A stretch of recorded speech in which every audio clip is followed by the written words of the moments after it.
हाँ जी, नमस्कार साथियों। पनोरमा के इस यूट्यूब चैनल पर आप सभी का हार्दिक स्वागत है। जैसा कि हम करंट अफेयर्स पढ़ रहे थे, उसका अगला पार्ट है वो हम लेके आए हैं। तो पहले हम राजस्थान करंट अफेयर्स फरवरी का जो देख रहे हैं, उसके बाद हम इंडिया का करंट अफेयर्स भी देखेंगे साथ ही साथ। तो इसके साथ जो पहला जो पर्सन है आपके स्क्रीन पे वो देखिएगा।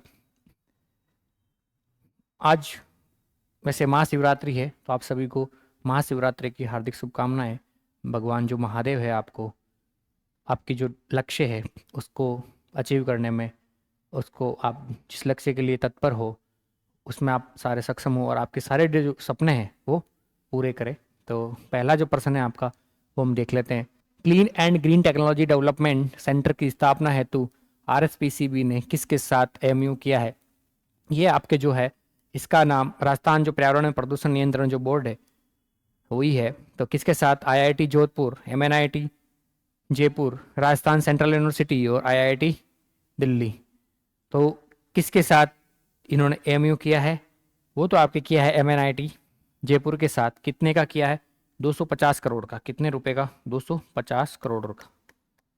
कितने का? 250 करोड़ का। दूसरा इसमें याद रखना एक चीज और, ये तो एक हो गया। अगला इसमें एक और आपके इसी दिन एक चीज और एमयू हुआ था। Centre of centre of excellence excellence for for climate climate change. ये जो एमयू हुआ है ये किसके साथ हुआ है? ये हुआ है आपके आईआईटी जोधपुर के साथ। किसके हुआ है? आईआईटी जोधपुर के साथ। अच्छा, तो ये हुआ है, इसकी स्थापना कहाँ पर की जाएगी? Climate centre of excellence for climate change की जो स्थापना है वो आपके जगतपुरा में की जाएगी। कहाँ पर? जगतपुरा कहाँ पर है? जयपुर में। कहाँ पर? जयपुर में। अगला याद रखना, इसका जो एमयू हुआ है 150 करोड़ का है। कितने का? 150 करोड़ का। तो इसी दिन जो दोनों एमयू हुए, दोनों मिलकर एमयू हुए आपके, वो टोटल कितने हो गए? 400 करोड़ के हुए थे। कितने हुए थे? 400 करोड़ के। याद रखना, प्रदूषण जो नियंत्रण बोर्ड है उसके बारे में मैंने आपको पहले ही अच्छी तरीके से पढ़ा दिया था। तो ये देखना, इसको ये थोड़ा इंपॉर्टेंट है। इसमें से आपको आरपीएससी घुमा फिरा के पर्सन है पूछ सकती है। याद रख लेना इसको, ठीक है। नॉर्मल अधीनस्थ बोर्ड आपके एलडीसी वगैरह में पूछ सकती है। अगला है, इसमें राजस्थान सेंट्रल यूनिवर्सिटी का नाम आ रखा है। तो राजस्थान सेंट्रल यूनिवर्सिटी ने हाल ही में जो आपके केवलादेव राष्ट्रीय उद्यान है वहां पर इन्होंने क्या किया है कि टिल कार्बन की खोज की। किसकी? टिल कार्बन की। चलते हैं अगले प्रश्न पे। अगला जो प्रश्न है आपके, इसको एक बार देख लीजिएगा। अगला जो प्रश्न है आपके वो है, दिव्यांग पर्यटकों के लिए विशेष पर्यटक वाहन का संचालन किस अभ्यारण्य में शुरू किया या प्रारंभ किया है? ठीक है। रणथंबोर, सरिस्का, मुकंदरा। अगला आपके कुंभलगढ़ है। तो ये जो है आपके किस में किया है? रणथंबोर अभ्यारण्य में। ये इस प्रकार की व्यवस्था, दिव्यांगों के लिए व्यवस्था शुरू करने वाला पूरे देश का पहला अभ्यारण्य है। इस प्रकार की सुविधा सुविधा शुरू करने वाला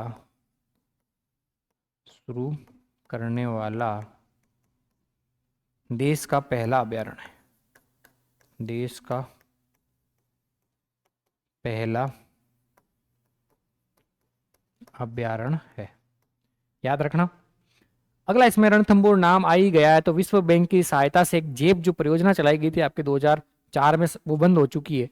तो वो भी कहाँ पे चलाई थी? रणथंबोर में चलाई थी। तो आप रणथंबोर से आप सब पता ही है आपको कि रणथंबोर है वो कहाँ पर है। अरे सर इतना तो क्या ही है, हमें सब पता है, इतना तो है ना। तो रणथंबोर आपके कहाँ पर है? सवाई माधोपुर में है। सवाई माधोपुर। सर ये तो हमें पता है। अगला है कि जो रणथंबोर है वो किन किन अभ्यारण्य से मिलकर बना है, ये शायद देख लेना आप थोड़ा। एक है आपके कंबाल जी, क्या नाम है? कंबाल जी। दूसरा इसमें है सवाई मान सिंह। कौन सा है? सवाई मान सिंह। और तीसरा है इसमें केला देव, ना कि केवला देव। कौन है? केला देव। फिर केला देवी अभ्यारण्य, ये करौली का है। कहाँ का है? करौली का। तो ये तीनों मिलकर क्या बनाते हैं आपके? ये रणथंबोर अभ्यारण्य बनाते हैं। ठीक है। दूसरा जो रणथंभौर आपके हैं अभयारण्य के तौर पर घोषित हुआ था, अभयारण्य बनाया था कब? 1955 में। कब बनाया था? 1955। अगला है इसमें राष्ट्रीय उद्यान कब घोषित किया था? राष्ट्रीय उद्यान यह आपके घोषित हुआ था नवंबर 1980 में। कब हुआ था? नवंबर 1980 में। यहाँ तक चीज़ें क्लियर है? इसको एक बार थोड़ा देख लेना। अब चलते हैं हम अगली जो स्लाइड है उस पर एक बार, उस पर कुछ रणथंभौर के बारे में थोड़ा सा और है जो हम देख लेते हैं। सबसे पहले इसमें वनस्पति वो कौन सी है, तो अगली जो स्लाइड है उस पर देखते हैं।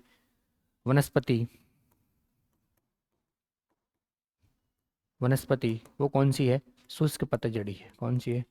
शुष्क पतझड़ी वनस्पति है। ठीक है। अगला इसमें है कि वन है वो कौन से हैं? यहाँ पर धोंक वन है। कौन से वन है? धोंक वन है।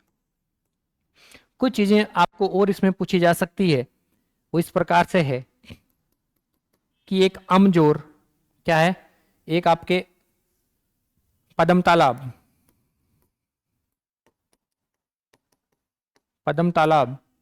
एक गिलाई सागर जो तालाब है, गिलाई सागर, मलिक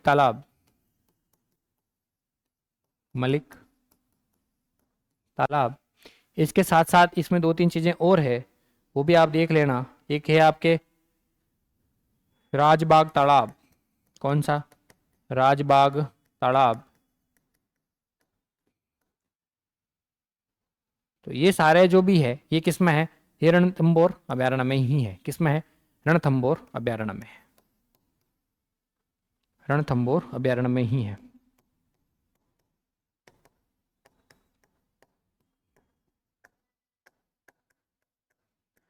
रणथंभौर अभयारण्य में स्थित है। यहाँ तक चीज क्लियर है? इसको एक बार देख लो, स्क्रीनशॉट ले लो, बाकी देखते हैं फिर हम अगला। अगला इसमें आपके एक और आ रखा है सरिस्का। क्या आ रखा है? सरिस्का, फिर एक मुकंदरा है और एक कुंभलगढ़ है।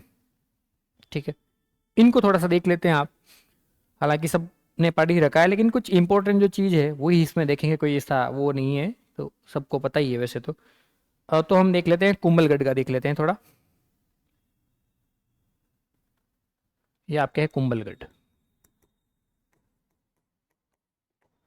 इससे करंट से जुड़ा हुआ कुछ एक सवाल बन सकता है, बहुत ही अच्छा सवाल है वो बन सकता है इसमें करंट से जुड़ के। किस प्रकार से? कुंभलगढ़ आपके कहाँ कहाँ पे है?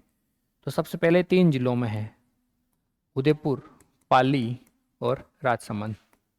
पाली और राजसमंद। इसको भेड़ियों की प्रजनन स्थली भी कहा जाता है। अगला इसमें है कुंभलगढ़ को हाल ही में इको सेंसिटिव जोन घोषित किया। Eco sensitive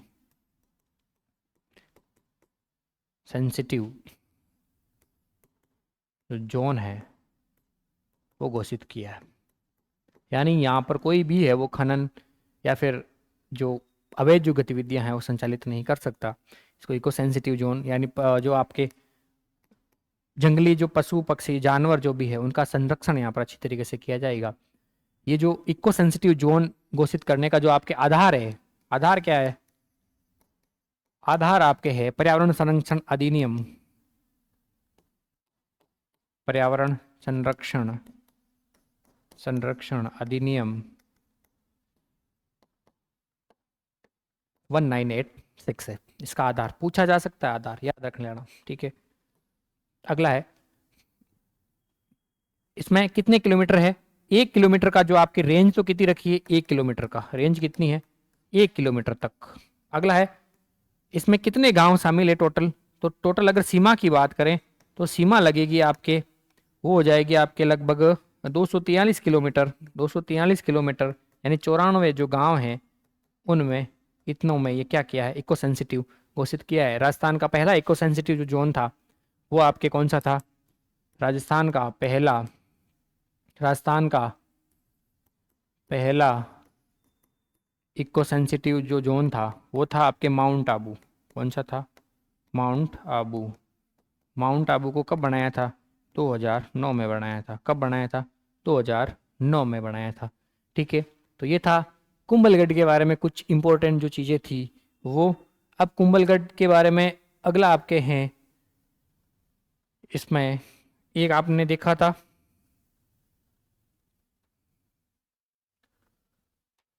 Mukundra. ठीक है, थोड़ा इसका देख लेते हैं मुकुंदरा का।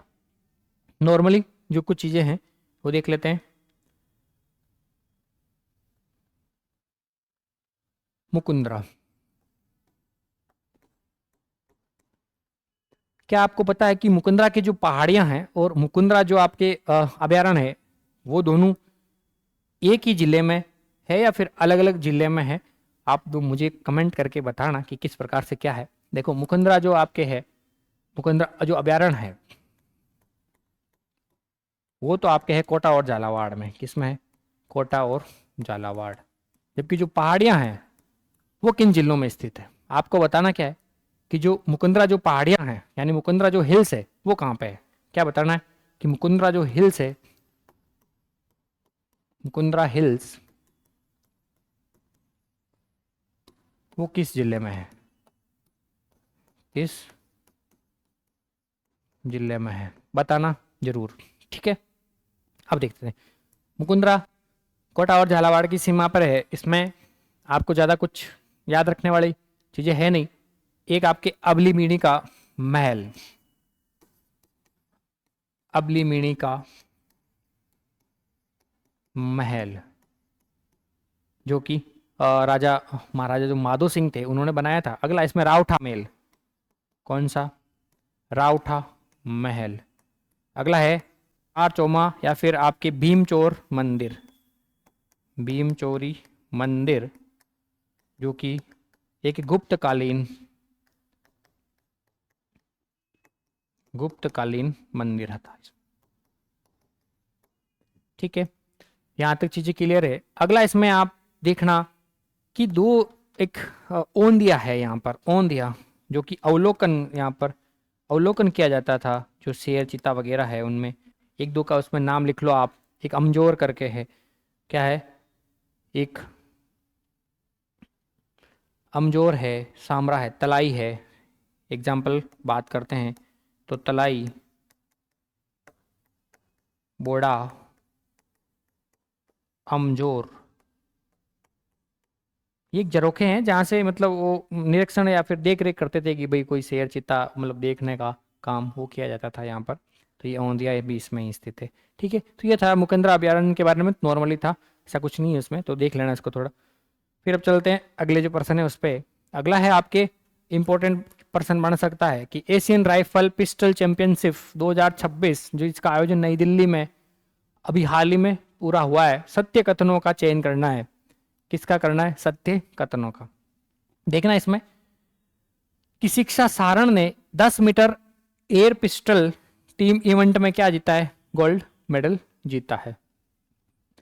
अगला इसमें है कि गिरीश गुप्ता के साथ मिक्स्ड डबल में इन्होंने क्या जीता है? गोल्ड मेडल जीता है। भारत का स्कोर 1709 था और कोई कथन गलत नहीं है। तो इसमें कौन सा जाएगा कि कोई कथन है वो गलत नहीं है। अब आप इसमें मैं थोड़ा सा डिटेल से आपको बता देता हूँ, वो थोड़ा देखना। इसमें जो शिक्षा सारण है वो आपके बीकानेर के हैं। कहाँ के हैं? बीकानेर के। गोल्ड मेडल इन्होंने कौन कौन से, एक तो टीम इवेंट में जीता है। किसमें? टीम इवेंट में। इनके साथ थी, एक तो थी आपके प्रियांशी, क्या नाम था? प्रियांशी पूर्वा। और एक थी आपके चहल, क्या नाम था? चहल। दूसरा इसमें गिरीश गुप्ता के साथ मिलकर मिक्स्ड डबल में इन्होंने क्या जीता है? गोल्ड मेडल जीता है। तो थोड़ा याद रख लेना, किसी प्रकार से घुमा फिरा करे वो प्रश्न पूछा जा सकता है। भारत का स्कोर इसमें 709 रहा था। कजाकिस्तान को हराया था। किसको हराया था? कजाकिस्तान को, कजाकिस्तान को हराया था। अब देखो, एशियन राइफल पिस्टल चैंपियनशिप 2026 का जो समापन हो चुका है, इसमें भारत ने टोटल जो है 94 जो पदक है वो जीते हैं। और मेडल टैली में भारत शीर्ष स्थान पर रहा है ना, पहले स्थान पर रहा है। तो उसमें थोड़ा देख लीजिएगा। इसका जो आयोजन है आपके कहाँ पर किया गया है? आयोजन है नई दिल्ली में, आयोजन नई दिल्ली। दूसरा इसमें भारत का स्थान क्या रहा? भारत का स्थान, भारत का स्थान रहा है पहला। क्या रहा है? पहला। भारत ने टोटल पदक कितने जीते हैं? 94 है वो पदक जीते हैं। 94 में से अगर बात करें तो इसमें 51 गोल्ड मेडल है। कितने हैं? 51 गोल्ड मेडल है। और साथ ही साथ 51 गोल्ड है और फिर उसमें 23 रजत और 20 कांस्य है। 23 रजत और 20 कांस्य पदक। याद रखना, आंकड़े डायरेक्ट इस प्रकार से भी पूछे जा सकते हैं। एक दो पेपर हुए थे उसमें आरपीएससी ने सीधे सीधे पूछ लिए थे कि भारत ने कितने गोल्ड, कितने रजत, इतने इतने रजत या फिर कांस्य पदक जीते हैं। तो इस प्रतियोगिता में थोड़ा ध्यान रखना। इस प्रतियोगिता में और की बात करें तो आपके राजस्थान का अच्छा प्रदर्शन रहा है। राजस्थान की एक खिलाड़ी है आपके मननी कौशिक। अगली स्लाइड पे चल लेते हैं। राजस्थान के खिलाड़ियों का बात करें तो राजस्थान में आपके एक है मननी कौशिक। क्या नाम है? मननी कौशिक। राजस्थान की एक है आपके मानिनी कौशिक। मानिनी कौशिक। इन्होंने क्या किया है कि जो मिक्स्ड जो टीम इवेंट है उनमें प्रोन जो पिस्टल है 50 मीटर राइफल, उसमें गोल्ड मेडल जीता है। 50 मीटर राइफल, सॉरी, राइफल में टीम इवेंट में, यहाँ पे लगा रहा ना प्रोन, प्रोन टीम इवेंट में गोल्ड जीता है। क्या जीता है? गोल्ड जीता है। अगर इनके साथी खिलाड़ियों की बात करें तो साथी खिलाड़ी में इनके साथी खिलाड़ी थे वो कौन कौन से थे? साथी खिलाड़ी उनमें एक तो है आपके तेजस्वनी। क्या नाम है? तेजस्वनी। और एक आपके नाम है वो सिमप्रत कौर करके हैं। ठीक है, तो इनमें ये दो खिलाड़ी है तो उसको नाम याद रखना था। सिफत कौर है तेजस्वनी, एक आपके हैं तेजस्वनी सावंत, एक है शिफत कौर और एक है इसमें तेजस्वनी सावंत। कौन सी टीम को हराया था इन्होंने? टीम है इनमें कजाकिस्तान। टीम कजाकिस्तान को कितने पॉइंटों से हराया था? मात्र 0.1 है वो पॉइंट से हराया था। 1 पॉइंट से हराया। कितना? मात्र 0.1 है उसके एक जो है आधार पे हराया था। इसमें आपको भारत का जो स्कोर रहा था वो 1862 रहा था। भारत का स्कोर कितना रहा था? भारत का जो स्कोर रहा था, स्कोर वो 1862.9 रहा था, जबकि उसका कितना 1862.8 रहा था कजाकिस्तान का। बस इतने से ये हार गया। कौन? कजाकिस्तान। अब इसमें एक खिलाड़ी आपके और है ख्वाइश शर्मा। क्या नाम है? ख्वाइश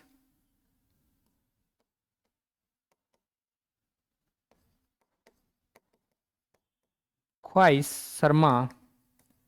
इन्होंने जीता है सिर्फ कांस्य पदक। क्या जीता है? कांस्य पदक। ठीक है, अगला इसमें है एक आपके खिलाड़ी और है, वो है प्रिंस पूनिया। प्रिंस पूनिया।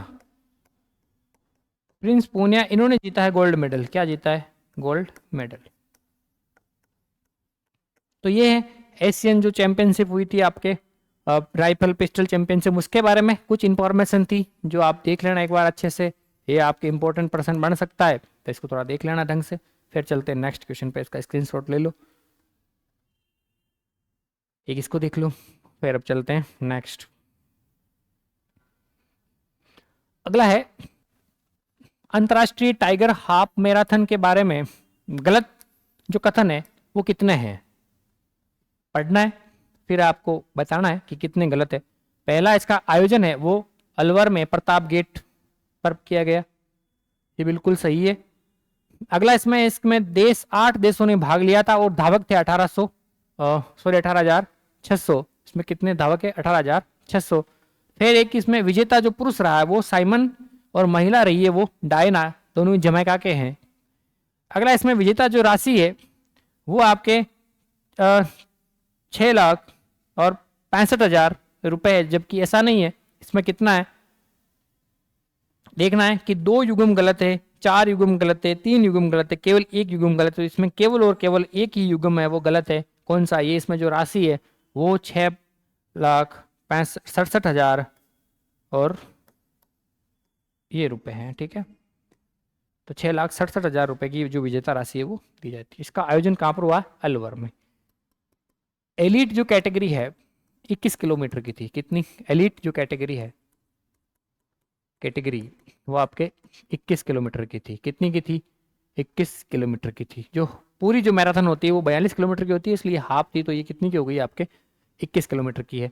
अगला इसमें है इसका जो उद्घाटन या फिर हरी झंडी जो दिखाई थी, इसको हरी झंडी दिखाई थी, वो किसने दिखाई थी? सीएम ने।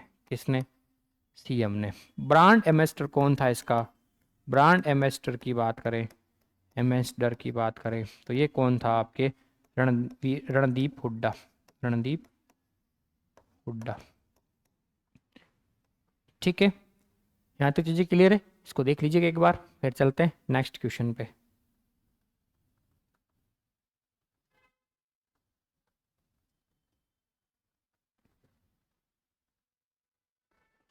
अगला है मेरे इर्द गिर्द मरुधरा। ये मरुधरा है। मरुधरा वाणी लाल सोट का इतिहास पुस्तक के लेखक कौन है? ब्रजमोहन द्विवेदी, डॉक्टर लीलाधर देवानिया, चंद्र प्रकाश गुप्ता और प्रेमलता सोनी। तो इसमें जो इन जो पुस्तकों के जो लेखक है वो है आपके ब्रजमोहन द्विवेदी।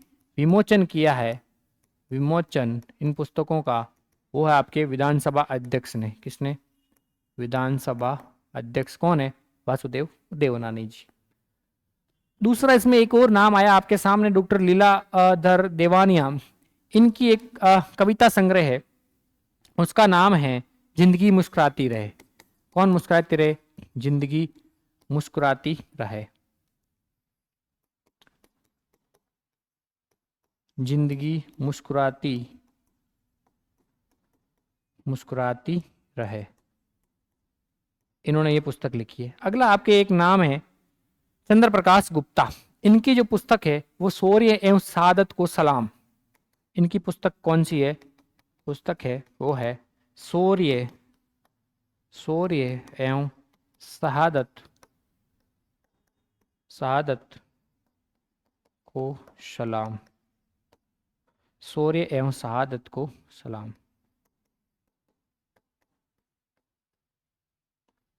इनकी पुस्तक का नाम है, ठीक है। अगला इसमें एक आपके और नाम है प्रेमलता सोनी। प्रेमलता जो सोनी है, इन्होंने खाड़ा पार्किंग पुस्तक लिखी है। क्या नाम लिखा है? खाड़ा पार्किंग। खाड़ा पार्किंग नाम की एक पुस्तक लिखी है, ठीक है। तो यहाँ तक चीज़ें क्लियर है, इसको एक बार देख लीजिएगा, फिर चलते हैं नेक्स्ट जो आपके प्रश्न है उस पर। हाँ, इसमें एक और देख लेना कि श्री सूर्य प्रकाश बिस्सा स्मृति, इनको एक पुरस्कार मिला है। श्री सूर्य प्रकाश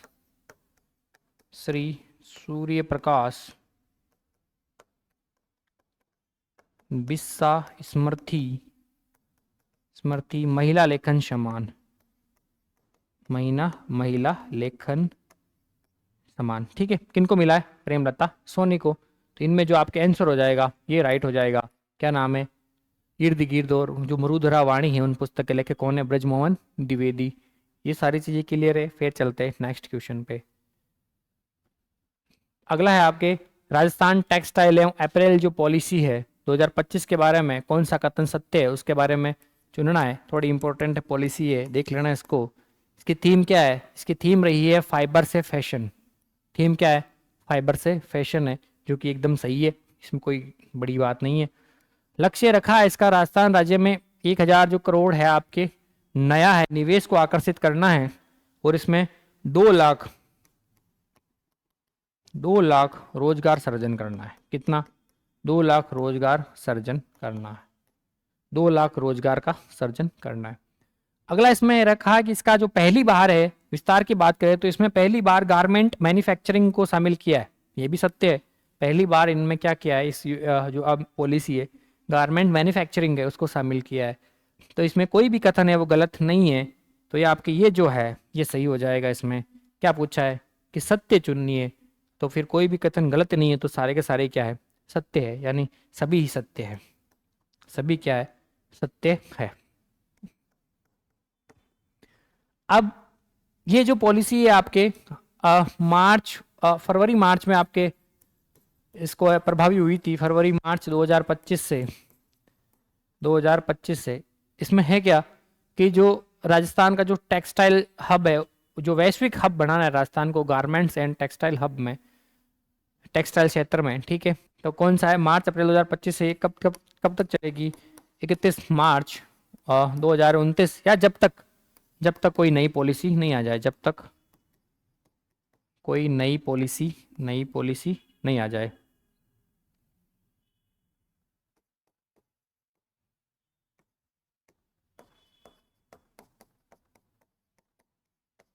नई पॉलिसी नहीं आ जाए, ठीक है। चीज़ें यहाँ तक क्लियर है। अब ये जो है देख लेना इसके बारे में, ये जो पढ़ाया है वो एक बार अच्छे से। उसके बाद हम चलते हैं नेक्स्ट जो आपके हैं उस पर्सन है उस पे।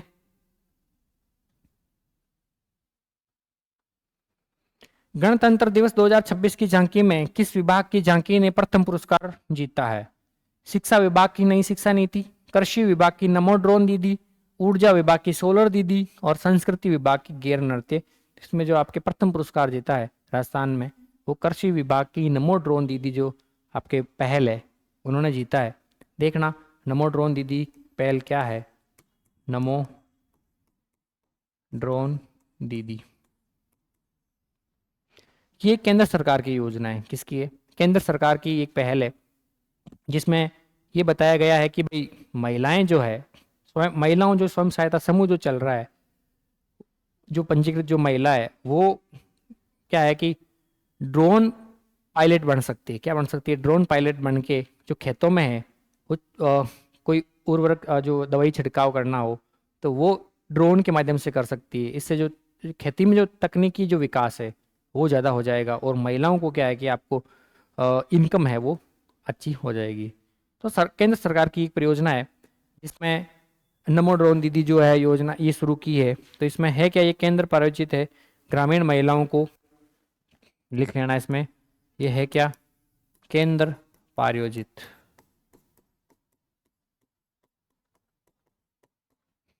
दूसरा इसमें उद्देश्य क्या है,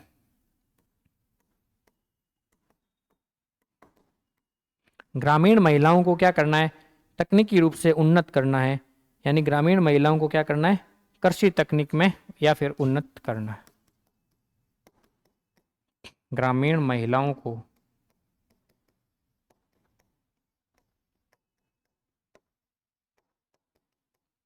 कृषि तकनीक में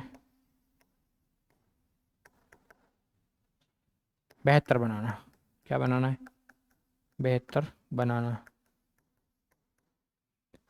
दूसरा इसमें आपके सहायता राशि कितनी दी जा रही है, मान लो कोई महिला है वो ड्रोन खरीद रही है तो उसकी सहायता राशि कितनी है, सहायता राशि, सहायता राशि कितनी है। अगर कोई जो ड्रोन है उसकी कीमत का, ड्रोन की कीमत का कितना, ड्रोन की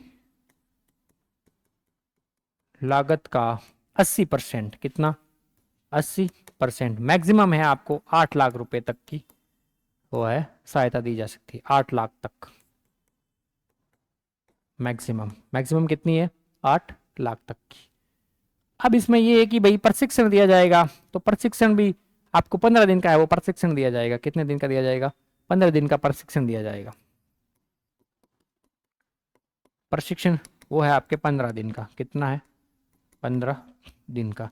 राजस्थान में इसका जो नोडल विभाग है वो कौन सा है, नोडल विभाग की बात करें, नोडल विभाग तो वो है आपके ग्रामीण विकास विभाग, ग्रामीण विकास विभाग।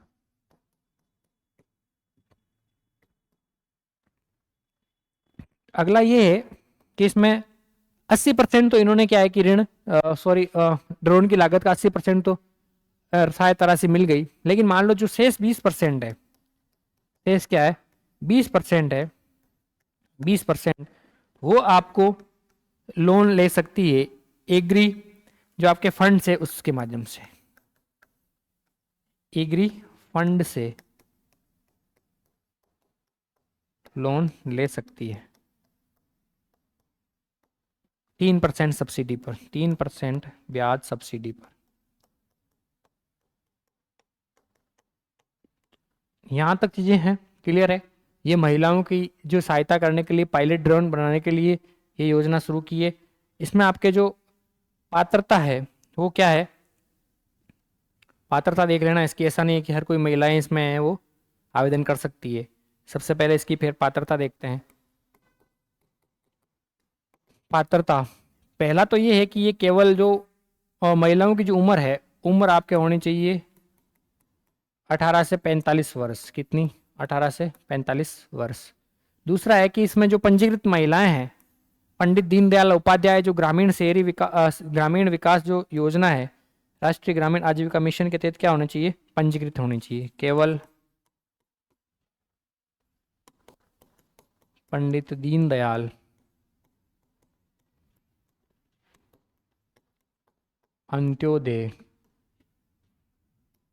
राष्ट्रीय ग्रामीण आजीविका में पंजीकृत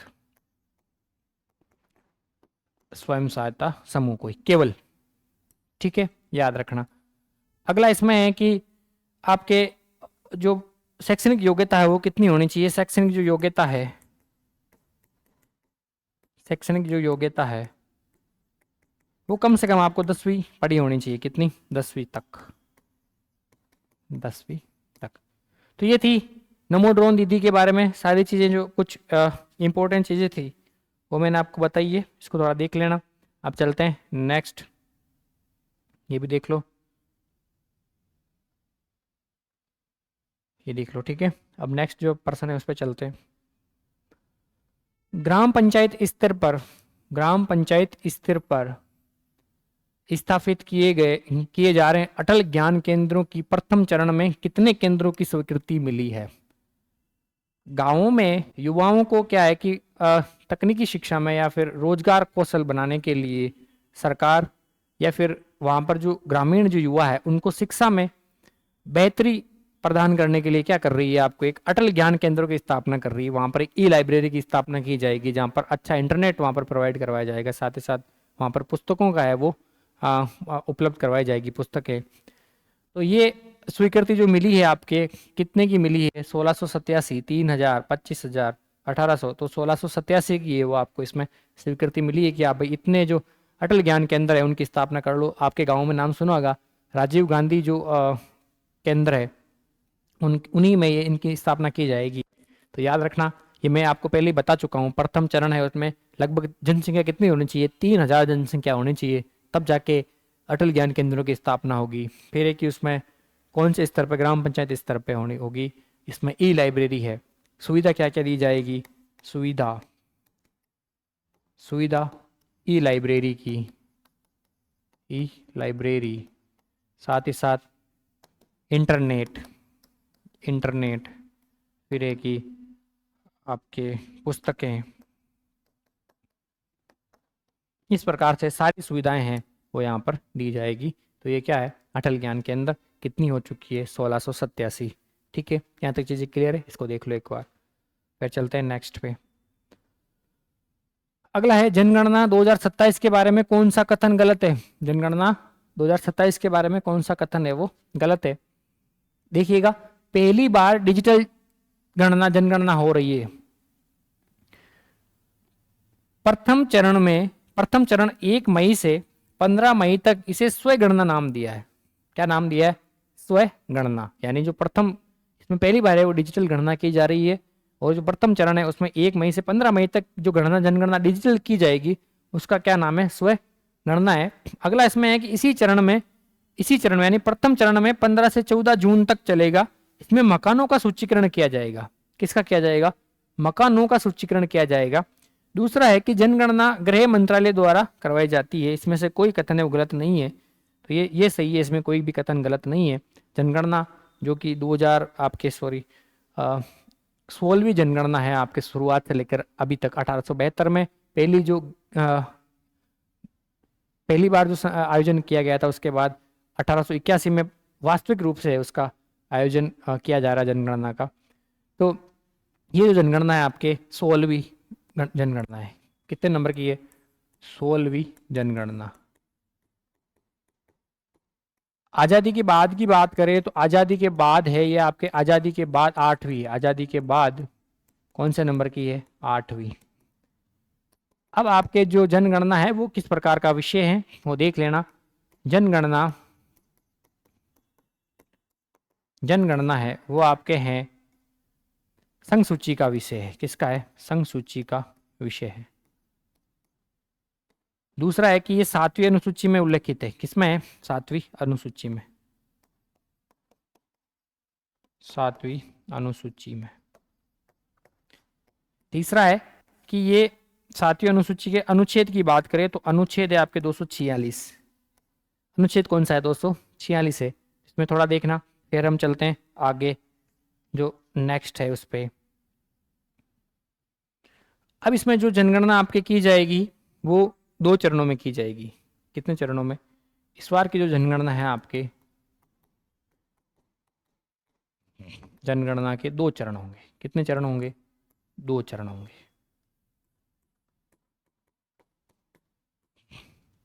पहला जो चरण होगा वो कौन सा होगा? यहाँ मकानों का सूचीकरण किया जाएगा। किसका? मकानों का सूचीकरण, यानी HLO। और दूसरा होगा जो कि आपके वास्तविक जो जनगणना है वो की जाएगी, ठीक है, यानी जनसंख्या की गणना की जाएगी। जनसंख्या गणना याद रखना, गृह मंत्रालय के जो आपके RGI यानी registrar general of India, registrar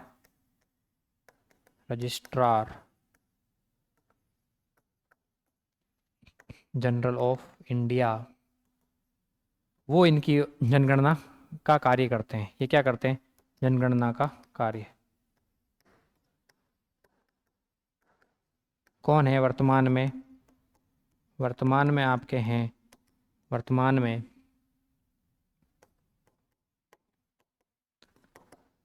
Mrityunjay Kumar Narayan. ठीक है, तो ये इनकी जनगणना है। वो जनगणना ये मृत्युंजय नारायण कुमार जो कि RGI है, उनके द्वारा जनगणना का कार्य किया जाएगा। अब इसमें नाम और याद रखना आप, एक चीज़ और फैक्ट कि ये जो पहली बार डिजिटल जनगणना हो रही है। पहली बार क्या हो रही है? डिजिटल जनगणना। दूसरा है कि आज़ादी के बाद जातीय जनगणना हो रही है। 1931 के बाद 1931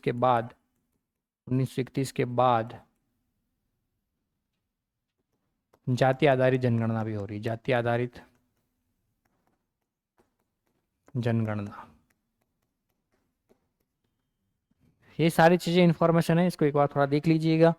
उसके बाद हम चलेंगे नेक्स्ट जो आपके है उस पर, ठीक है। नेक्स्ट जो पर्सन है कि चर्चा में रही पंचकुंडा की जो छतरियां हैं वो किस जिले में स्थित है? जयपुर, जोधपुर, पाली और सिरोही। ये आपके कहाँ पर है? जोधपुर में है। यहाँ पर ऐसा माना जाता है कि यहाँ पर टोटल है वो 46 छतरियां हैं। कितनी है? 46 छतरियां हैं। अगला है कि ये आपके घोड़ा घाटी के जो लाल बलुआ पत्थर है, घोड़ा घाटी के लाल बलुआ पत्थर है, उनसे इनका क्या हुआ है? निर्माण हुआ है। क्या हुआ है? निर्माण हुआ है। ये जोधपुर में स्थित है। आपके कहाँ पर है? मंडोर में। कहाँ पर है? मंडोर में। यहाँ पर शाही शमशान घाट है, जो कि आपके जोधपुर के जो शासक हुआ करते थे उनके शाही छतरियाँ यहाँ पर बनी हुई है। ठीक है, तो ये थे आज के जो 10 प्रश्न थे उसके बारे में। आप चलते हैं, अभी के लिए इतना ही। Thank you. फिर नेक्स्ट क्लास देखते हैं।